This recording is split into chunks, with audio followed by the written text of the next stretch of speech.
नमस्कार मित्रांनो आणि मैत्रिणींनो, माझी होशीलकाच्या पुढील भागात तुमचं स्वागत आहे. त्याची काळजी करू नको, त्यांना लग्नाला मी तयार करेल, तू फक्त तुझी काळजी कर. एकदा त्यांनी होकार दिला तर फक्त तू आणि मी आहे. तेव्हापासून तुझा दिवसही माझा आणि रात्रीही आपली. तो मिश्किलमध्ये हसून बोलला. तिचा गाल ओढत तिचा चेहरा पुढे घेत अलगद तिच्या कपाळावर ओठ टेकवत लगेच मागे होत तिच्याकडे बघू लागला.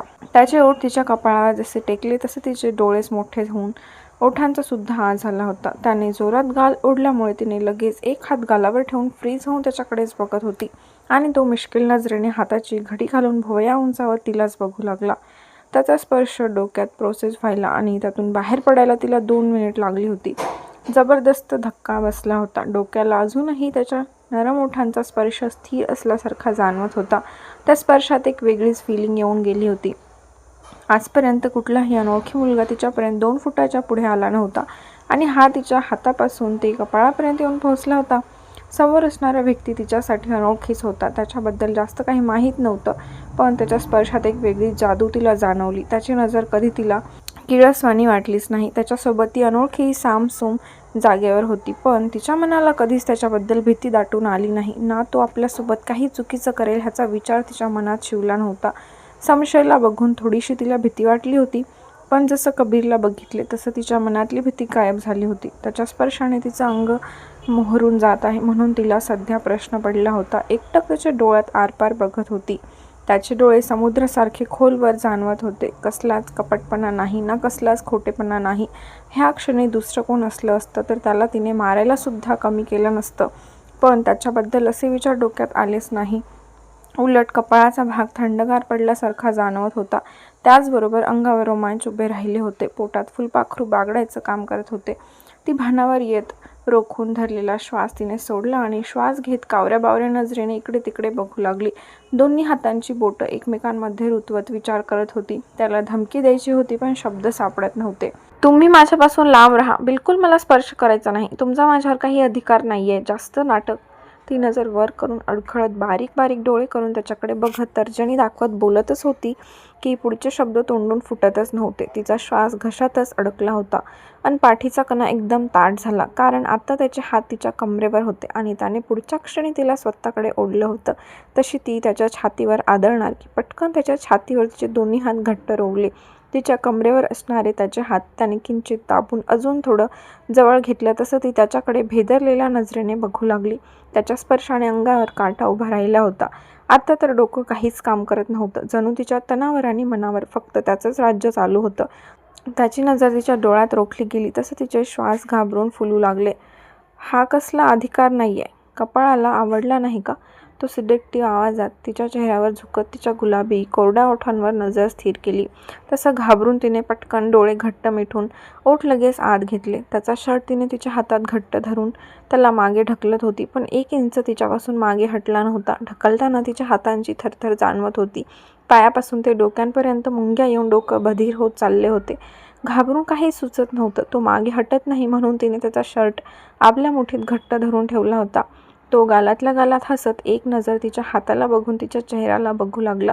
जसं तिने ओठ आत घेतले तसं त्याच्या हृदयाची धडधड वाढत चालली होती. खूपच दोघांच्या ओठांमध्ये अंतर कमी होतं. तिच्या इतक्या जवळ असल्याने त्याचे श्वास उष्ण होऊ लागले. अंगावर रोमांच उभे राहू लागले. 1 इंचाचं अंतर मिटवायला त्याला किती कष्ट करावे लागणार यामुळे त्याचं मन खट्टू होऊ लागले. नकळतपणे तो तिच्यावर हक्क गाजवत होता आणि ती गाजवही देत होती. जर तिच्या मनात त्याच्याबद्दल काही नसलं असतं तर तिने त्याला इतकं जवळ येऊच दिलं नसतं. तू होकार दिला तर आत्ताच्या आत्ता आपण लग्न करू शकतो, मग आबा आपोआप तयार होतील. तो तिच्या कानात हलकं हसत कुजबुजला. तसं तिने गडबडून पटकन डोळे उघडून त्याच्याकडे गोंधळलेल्या नजरेने बघू लागली. हां, त्याने होकारासाठी प्रश्न केला. नाही, मला एवढ्या लवकर लग्न नाही करायचे. ती त्याला पटकन बाजूला करत पायात पाय अडखळत मागे सरकत चिडून म्हणाली. बोलताना श्वास जड झाले होते. जोरजोरात श्वास घेऊन त्याच्याकडे रागाने बघू लागली. ओ, म्हणजे तुला माझ्याशी लग्न करायचे, फक्त आत्ता करायचं नाहीये असा अर्थ धरू का? तो हसत भुवया उंचावत म्हणाला. त्याच्या बोलण्याने ती डोळे मोठे करून शॉक होऊन त्याच्याकडे बघू लागली. तिची रिॲक्शन बघून तो हसू लागला. त्याचा हसण्याने तिच्या चेहऱ्यावर राग दाटून येऊ लागला. तिने रागाने त्याच्यावर कटाक्ष टाकला आणि पाय आपटतच सरसर निघून जाऊ लागली. त्याने तिच्या शब्दांमध्येच तिला अडकवलं म्हणून राग येऊ लागला. आपण त्याच्या पुढे कसं हरू शकतो? आपण त्याच्या पुढे जास्त वेळ बोलू का शकत नाही? हा विचार येऊन तिची आतल्या आत चिडचिड होऊ लागली. त्याने मनगट फिरवत वॉचमध्ये टाईम पाहिला आणि कॉल लावून चॉपर रेडी करायला सांगितला. अवंती गाडीकडे आहे. तो हसत गाडीच्या दिशेने जात तिच्याकडे बघत म्हणाला, कारण ती गाडीच्या दुसऱ्या दिशेने रागाने तडतड पावलं टाकत निघाली होती.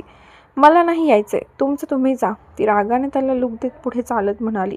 तो हसत किंचित मान हलवत गाडीत बसला आणि तिच्या दिशेने गाडी घेऊन निघाला. तिला छळायला त्याला जाम मज्जा वाटत होती म्हणून पुरेपूर त्याचा फायदा घेत होता. अवंती, हट्ट करू नको, मला लेट होत आहे, तो तिच्या शेजारी गाडी आणत म्हणाला. मी कसला हट्ट करत आहे? तुम्हाला लेट होत असेल तर तुम्ही जावा ना, माझ्यापाशी काय आहे? ती चिडून खांदे उडवत वैतागून म्हणाली. आता त्याला लेट होत आहे तर त्याचं त्यांनी जावं ना, माझ्या का मागे लागावं असे तिच्या चेहऱ्यावर एक्सप्रेशन होते. तसं त्याने उसासा टाकत तिला रोखून पाहिलं. तिने नाक मुरडत अन पावलांची गती वाढवत थोडी पळतच चालू लागली. त्याच्यासोबत तर आता कुठेच जायचं नव्हतं. राग जो डोक्यात घुसला होता त्याने गाडी स्टार्ट केली आणि तिच्या समोरून घेत तिच्या पुढे उभी केली. गाडी एवढी फास्ट आली ना, ती घाबरून एक पाऊल मागे हो डोळे मोठे करून त्याला बघू लागली. हृदय जोरजोरात धडधड करत होतं. अंधार पडत आहे, आबा वाट बघत असतील, तो किंचित चिडत म्हणाला, कारण तिच्यासाठी तो त्याचं काम सोडून आला आणि आता त्यालाच ॲटिट्यूड दाखवत होती. त्याच्या वेळेला तिने व्हॅल्यू करावी असं त्याला मनातच वाटलं. तिने लगेच तिच्या मनगटावर असलेल्या वॉचमध्ये टाईम बघितला आणि डोळेच मोठे झाले. ती पळतच त्याच्या विरुद्ध दिशेने गाडीत बसली. चला लवकर, मी आता घरी गेले ना आबांना सांगणार आहे, मग ते तुमच्या घरी सांगतील, तेव्हा तुम्हाला कळेल, ती चिडून पुढे बघत धमकी देत म्हणाली. त्याच्या पुढे पुन्हा एकदा तिने माघार घेतली म्हणून राग आला. आय डोंट केअर, तू सांगू शकते, मी तुझ्या धमकीला घाबरतो का? मला वेळ असला असता तर आत्ता तुझ्या घरी तुला ड्रॉप करायला आलो असतो, तो हसत तिच्याकडे चॅलेंजिंग नजरेने बघत बेफिकीरपणे म्हणाला. तिने रागाने त्याच्याकडे नजर टाकली आणि मानेला झटका देत बाहेर बघू लागली. त्याने गाडी स्टार्ट केली आणि समशेर रस्त्यात गाडी घेऊन थांबला होता. तो तुला गावाच्या वेशीवर सोडेल, कोणाला कळणार नाही, कबीर बोलत त्या गाडी शेजारी त्याची गाडी थांबवत म्हणाला. तिने एक नजर त्या गाडीला बघून नजर फिरवून त्याच्याकडे पाहिले. तो ओठांवर मंद स्मित आणून एकटक तिच्या डोळ्यात बघत होता. तिने लगेच गडबडून नजर फिरून दुसरीकडे पाहिलं. मन लगेच चलबिचल होऊ लागलं. त्याच्यासोबत हा प्रवास असाच चालत राहावा जणू मनाला वाटलं होतं. गाडीतून उतरायचं होतं पण पाय जड झाले होते. अशी फिलिंग तिला ह्याआधी कधीच जाणवली नाही म्हणून तिच्या मनालाच प्रश्न पडले होते. ती विचार करतच गाडीतून बाहेर आली. बाय, टेक केअर, तो थोडासा झुकून तिच्या चेहऱ्याकडे बघत म्हणाला. ती त्याच्या चेहऱ्याकडे एकटक बघून विचार करू लागली. काय होतं त्याच्या चेहऱ्यात, त्याच्या शब्दांमध्ये, की आपल्याला त्याच्याकडे ओढल्यासारखं होत आहे. तो डोळ्यांनीच इशारा करत गाडीत बस म्हणत होता, कारण त्याला सुद्धा लेट होत होता आणि तिची गाडी हल्ल्याशिवाय त्याचंही मन होणार नव्हतं. पण तो जाणार म्हणून तिचं अचानक नाराज झालं होतं. आत्तापर्यंत जे चेहऱ्यावर रागिष्ट भाव होते ते झरकन उतरून नाराजीचे भाव चेहऱ्यावर पसरलेले होते. ती एक नजर त्याच्याकडे बघून हळूहळू पावलं टाकत गाडीत जाऊन बसली. तिची गाडी जशी पुढे गेली तसं त्याने त्याची गाडी हेलिकॉप्टरच्या दिशेने वळवली.